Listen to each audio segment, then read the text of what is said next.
Comment être sûr que vous dormez trop ou pas assez, je vous montre tout ça tout de suite. Donc ça c'est le BIS, un mini électroencéphalogramme. Vous voyez cette courbe là, ça analyse les ondes en fait du sommeil. Ce chiffre doit se situer entre 40 et 60. Au-dessus de 60, vous dormez pas assez, en dessous, vous dormez trop. Cette courbe-là, en fait, va montrer l'évolution du sommeil durant toute l'anesthésie.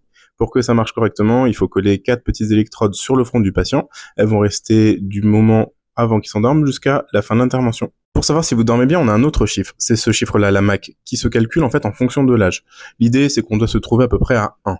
Et quand on veut être plus précis dans le cas des patients fragiles, on utilise le BIS. Donc là, vous voyez l'évolution durant l'intervention. Donc là, c'est au moment où je l'ai endormi, il était à 100, donc réveillé.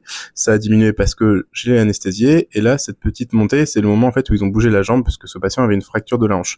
Ça lui a fait un peu mal, ça l'a un peu réveillé. Du coup, je l'ai rendormi tout simplement. Évidemment, aucun souvenir, ne vous inquiétez pas.